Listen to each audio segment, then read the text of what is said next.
Hello viewers, সকলকে code with creep channel থেকে স্বাগতম। চলুন আমরা আজকে লারাভেলের রাউট সম্পর্কে একটু পড়াশোনা করি। সো লারাভেলের রাউটের ভিতরে যদি যাই তাহলে দেখা যাবে যে রাউটস ডিরেক্টরিতে আসলে 4টা ফাইল রাখা আছে। আমরা ওয়েব ডট পিএইচপি ফাইলটাকে ওপেন করি। সো এখানে দেখা যাচ্ছে যে লারাভেল অ্যাকচুয়ালি একটা ডিফল্ট রাউট আমাদের জন্য লিখে দিয়েছে। হ্যাঁ, তো আমরা একটু দেখি যেখানে কী কী আছে। তো দেখতে পাচ্ছি যে আসলে আমাদের রাউটের 3টা পার্ট আছে। হ্যাঁ, তো 1 নম্বরে কি আছে,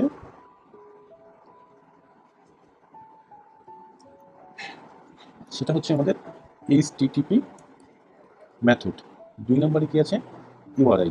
3 নম্বরে কি আছে, ফাংশন। হ্যাঁ, তো এটাকে আমরা একটু বিশ্লেষণ করি, তাহলে দেখা যাবে যে আমার এই রাউটের জন্য গেট ইউজ করা হয়েছে। ইউআরআইটা একটা স্ল্যাশ এবং ফাংশনটা হচ্ছে একটা কলব্যাক ফাংশন। ওকে, তো আসলে কি কি হচ্ছে, প্রথমে গেট, অর্থাৎ আমরা যদি এইচটিটিপি মেথড গেটের মাধ্যমে এই ইউআরআইটাকে অ্যাক্সেস করি তখন এই মেথডটা কল হবে। ঠিক আছে, তো চলুন আমরা একটু দেখি, আমরা একটু ইন্সপেক্ট করি আমাদের কারেন্ট রিকোয়েস্টটা। তো আমি নেটওয়ার্ক ট্যাবে গেলাম, যাওয়ার পরে আমি এখানে একটা ব্যাকস্ল্যাশ দিলাম, দিয়ে হিট করলাম। তো দেখি আসলে হেডারটা কি সেট করে। এখানে দেখা যাচ্ছে খুব সুন্দরভাবে যে আমাদের রিকোয়েস্ট ইউআরআইটা আমাদের ওয়েবসাইটের ইউআরএল এর পরে এই যে পোর্শন। ঠিক আছে, আচ্ছা, এরপরে আমাদের রিকোয়েস্ট মেথড যেটা, সেটা হচ্ছে গেট, তাই না?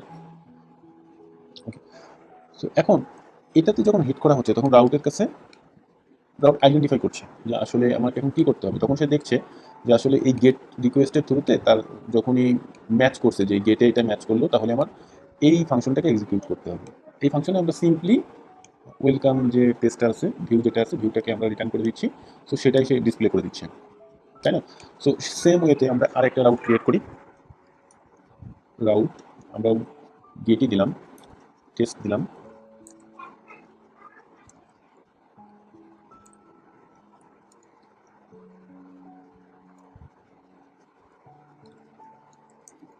আমরা একটা নতুন টেস্ট বেলেট, আচ্ছা আপাতত আমরা ভিউ দিচ্ছি না, আমরা এখান থেকে একটা জেসন রিটার্ন করি।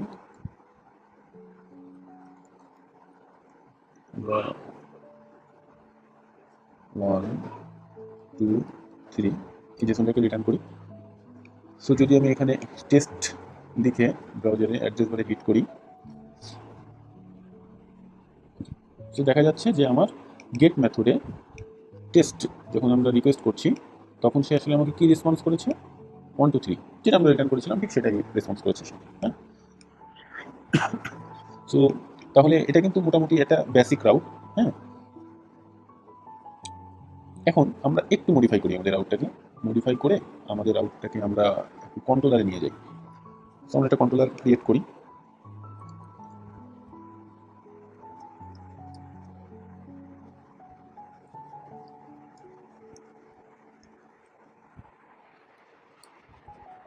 টেস্ট কন্ট্রোলার নাম দিলাম। ওকে, এই যে টেস্ট কন্ট্রোলার ক্রিয়েট হলো। এখন টেস্ট কন্ট্রোলারের ভিতরে আমরা একটা নাম দিই মেথডে ইন্ডেক্স, এবং আমাদের যে কোড যেটা ছিল, অর্থাৎ এই পোর্শনটা আমরা কপি করে নিয়ে যাই আমাদের টেস্ট কন্ট্রোলারের এখানটাতে। এখন এই ফাংশনটাকে আমরা ফেলে দিই। হ্যাঁ, ফেলে দিয়ে আমরা টেস্ট কন্ট্রোলারের ইন্ডেক্সটাকে রেফারেন্স হিসেবে সেট করে দিই। অর্থাৎ এখন কি হবে, আমাদের রুলস অর্থাৎ গেট টেস্টে যখন হিট করব তখন আমাদের এই ফাংশন হিসেবে যেমন কলব্যাক ছিল, আর আমাদের এখানে কি হবে, কন্ট্রোলারের মেথড, তাই না? কন্ট্রোলার মেথড এইভাবে যাবে। তাহলে আমাদের আগের কোড যদি আমরা রান করি, আমাদের রেসপন্সটা আসলে সেমই থাকবে, শুধু আমরা কোডটা রিফ্যাক্টর করে ফেলছি। এখন এখানে একটা চিন্তার বিষয় আছে, একটা জানার বিষয় আছে আমাদের, সেটা হলো যে এই যে ক্লোজার আর এই যে কন্ট্রোলারের মেথডটা নিলাম আমরা, এই দুটার মধ্যেই মেজর একটা পার্থক্য আছে। পার্থক্যটা হচ্ছে যে আমরা যখন আমাদের অ্যাপ্লিকেশনটা প্রোডাকশনে ডিপ্লয় করার পরে অনেক সময় আমাদের কিন্তু পারফরমেন্স, যখন খুব ভালো পারফরমেন্সের দরকার হয় তখন কিন্তু আসলে এই রাউটগুলা ক্যাশ করে রাখার প্রয়োজন হয়। হ্যাঁ, তো রাউটটা যখন আমরা ক্যাশ করবো, তো একটা প্রবলেম হচ্ছে যে যখন আপনার রাউটের ভিতরে কোনো ক্লোজার থাকবে, অর্থাৎ কলব্যাক ফাংশন থাকবে, তখন কিন্তু আসলে রাউটটাকে সে ক্যাশ করতে পারবে না, তখন কিন্তু ক্যাশটা ফেইল হবে। এই জন্য আমরা যদি কন্ট্রোলারের মেথডে নিয়ে যাই, তখন কিন্তু সে রাউটটাকে ক্যাশ করতে পারবে। এবং দেখা গেছে যে আমরা যদি রাউটটা ক্যাশ করে রাখি, তাহলে আমাদের অ্যাপ্লিকেশনে almost response time 30% time, 20 to 30% time improve হয়। তো এটা কিন্তু একটা হিউজ ইম্প্যাক্ট, বিশেষ করে যখন আপনি খুব ফাস্টার কোনো অ্যাপ্লিকেশন ক্রিয়েট করবেন, যেমন আমাদের এপিআইতে রেসপন্সটা খুব ফাস্টার হতে হবে, সেক্ষেত্রে কিন্তু আমাদের রাউট ক্যাশিংটা মেজর একটা অপশন দিতেই হবে সেক্ষেত্রে। এই জন্য আমরা কখনোই ক্লোজারে মেথড লিখবো না। হয়তো বা আমরা অনেক ক্ষেত্রে টিউটোরিয়ালের ক্ষেত্রে খুব শর্টকাটে দেখার জন্য আমরা একটা দুটো মেথড লিখে দেখাতে পারি আর কি, কিন্তু অ্যাকচুয়ালি কিন্তু রিয়েল ডেভেলপমেন্টে আমরা এই কাজটা কখনোই করবো না। আমরা কিন্তু অবশ্যই একটা কন্ট্রোলারের একটা মেথডে আমাদের পুরো ফাংশনটাকে নিয়ে চলে যাবো। ওকে, সো আমরা পরের অপশনে চলে যাই।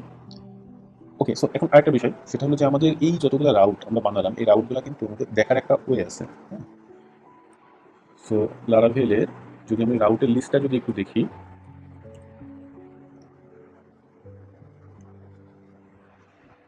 এক্ষেত্রে কিন্তু দেখাচ্ছে যে আমার তিনটা রাউট আছে। দুইটা হচ্ছে ক্লোজার, আমরা এপিআইটা বাদ দিচ্ছি আমাদের ওয়েবের জন্য। আমি ক্লিক করি,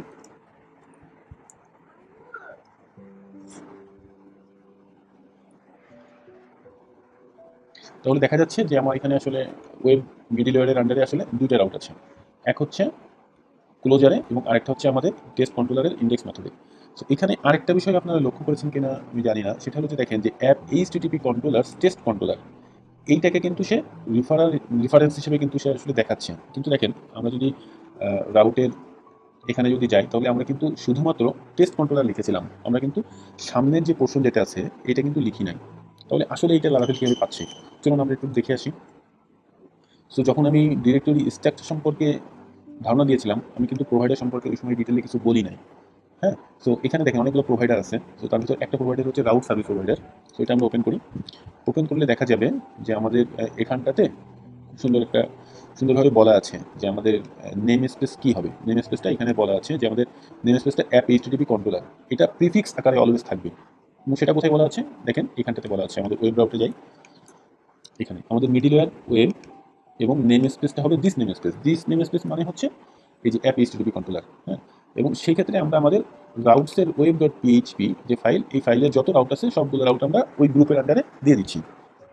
ঠিক আছে, এবং এখানে দেখেন খুব সুন্দরভাবে ডকুমেন্টেশন বলা আছে, the routes all receive session state CSR protection etcetera. আচ্ছা, এটা কোথায় আছে এটা আমরা একটু দেখি।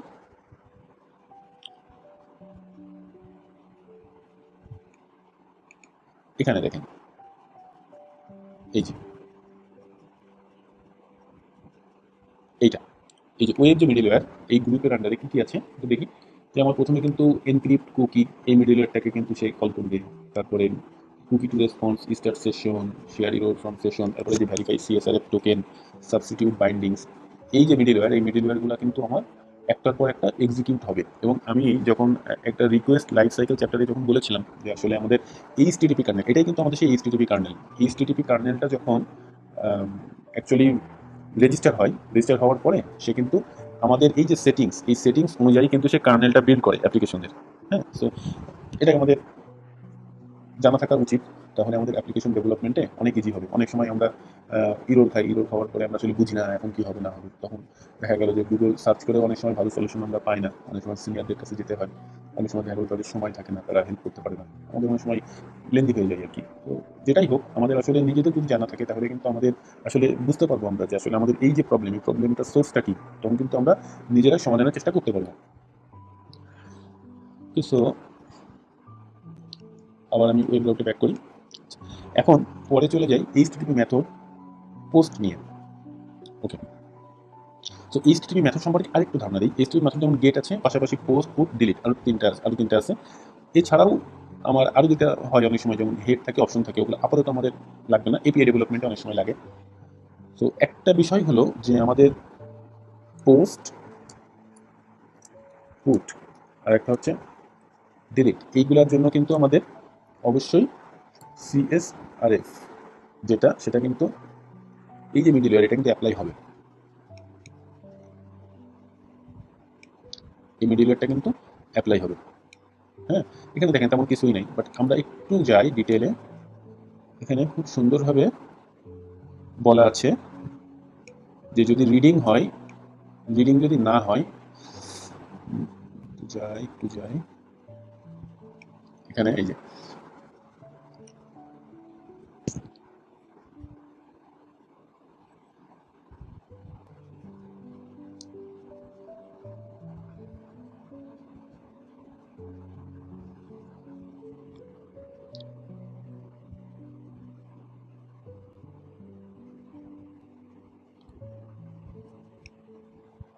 এই যে হ্যান্ডেল মেথড, যেটা আমাদের এই ভেরিফাই টোকেনের হ্যান্ডেলের ভিতরে খুব সুন্দর বলা আছে যে এটা যদি রিডিং না হয়, ওকে, যদি রিডিং হয় অথবা ইউনিট টেস্টে রান করে অথবা এক্সেপ্ট অ্যারেস অথবা টোকেন ম্যাচ, হ্যাঁ, এই কেসগুলো যদি হয় তাহলেই কেবল আমার পরের স্টেপে প্রসেস করবা। এবং যদি না হয় তাহলে আমাদের কি হবে যে সিএসআরএফ টোকেন মিসম্যাচ এই ইরোরটাকে থ্রো করো। অর্থাৎ গেট বাদে ডিলিট, পুট, পোস্ট এইগুলো যদি হয় সেই ক্ষেত্রে আমার অবশ্যই সিএসআরএফ টোকেনটা প্রোভাইড করতে হবে। না হলে আমাদের আরেকটা অপশন আছে যে এক্সেপ্ট অ্যারেস, এখানে আবার বলা আছে যে অনেক সময় বলে দেওয়া যায় যে কোন কোন মেথডগুলো যাবে না, এই ডিটেল পরে আমরা দেখবো আর কি। হ্যাঁ, সো আমরা একটু দেখি। আমাদের একটা পোস্ট কন্ট্রোলার আমরা বানাই, পোস্ট কন্ট্রোলার একটা মেথড বানাই।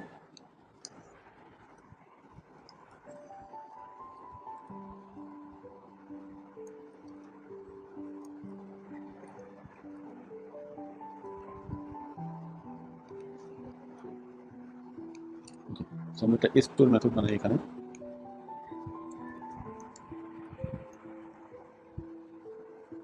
এখন এখানে আমরা একটু অ্যাক্সেস করার চেষ্টা করি। তো আমাদের যেহেতু কোনো ওয়েবসাইটে এখনো ফর্ম আমাদের ক্রিয়েট করি নাই, সো আমরা পোস্টম্যান ইউজ করবো।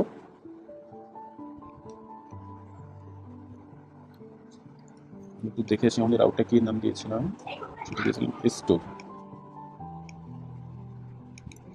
যে স্টোরে যদি আমরা পোস্ট করি সেক্ষেত্রে দেখি আমার রেসপন্সটা কি আসে।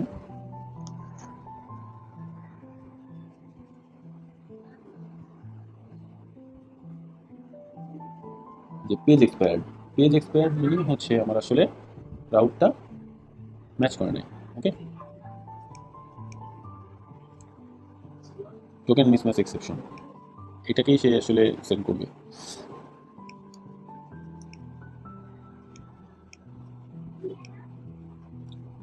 আমরা যদি র কোড দেখি তাহলে দেখা যাবে ভিতরে ওই কথাটাই লেখা আছে, আমার পেজটা এক্সপায়ার হয়ে গিয়েছে আর কি। হ্যাঁ, তো আমরা আপাতত টেস্টিং পারপাসে রাউটটাকে মানে বন্ধ রাখতে পারি আমাদের মিডল লেয়ারে, যে এখানে বলে দিতে পারি যে এটা আমার আপাতত তুমি নিও না।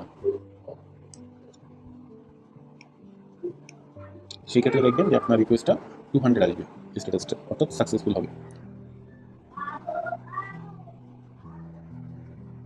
ওকে, সো আমরা কোনো কিছু রেসপন্স করি নাই, যার কারণে এখানে ফাঁকা আসছে। ওকে, সো এখন অনুরূপভাবে পুট এবং ডিলিটটাও করা যাবে। এখন আরেকটা, ওকে, সো আমরা রাউটের লিস্ট আরেকবার একটু দেখি।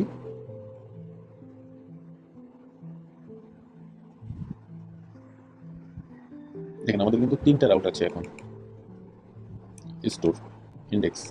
হ্যাঁ, এখন এখানে দেখেন আমরা গ্রিডটা বন্ধ করে দিই, সবগুলো দেখি। এখানে একটু নেম একটা কলাম আছে যেখানে কিন্তু দেখেন কোনো ভ্যালু কিন্তু নাই। একটু দেখি যে আসলে এটা কি। সেটা হলো আমাদের নেম রাউট, এখানে কিন্তু নাম দিতে পারি।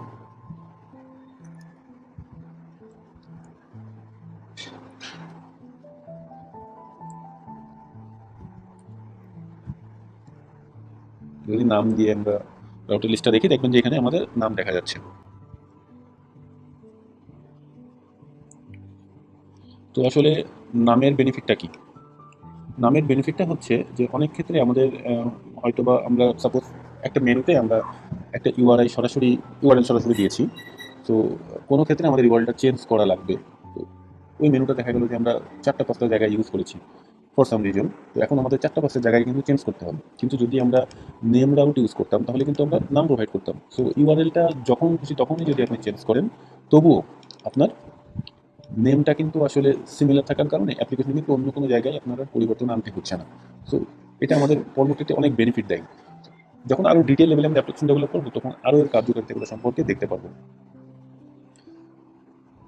সো কন্ট্রোলার চ্যাপ্টারে যখন যাব তখন রাউটের আমরা রিসোর্সফুল কন্ট্রোলার সম্পর্কে দেখব। ওই সময় আরও একটু ভালো ধারণা এখানে হবে। এবং পাশাপাশি নেম স্পেস একটা চ্যাপ্টার আমি তৈরি করব, যে নেম স্পেস চ্যাপ্টারের পরে আমি আরও কিছু বিষয় সম্পর্কে এখানে অভিহিত করব। সো আপনার আপনাদের মতামতগুলো জানাবেন যে আপনাদের আসলে যতটুকু বললাম রাউট সম্পর্কে, এর বাইরে আরও অনেক কিছু আছে যেগুলো আমি আসলে একটা টিউটোরিয়ালে কভার করতে পারছি না। সো আমি আরও ইন ডেপথ যদি আপনাদের জানার আগ্রহ থাকে আমাকে জাস্ট কমেন্টে জানাবেন, আমি তাহলে আরেকটু ডিটেল লেভেলে একটা টিউটোরিয়াল তৈরি করবো ইনশাল্লাহ। সো সবাই ভালো থাকবেন এবং আমার চ্যানেলে সাবস্ক্রাইব করবেন, তাহলে আমি একটু উৎসাহ পাবো আরও ভালোভাবে টিউটোরিয়াল তৈরি করার জন্য। সকলকে ধন্যবাদ।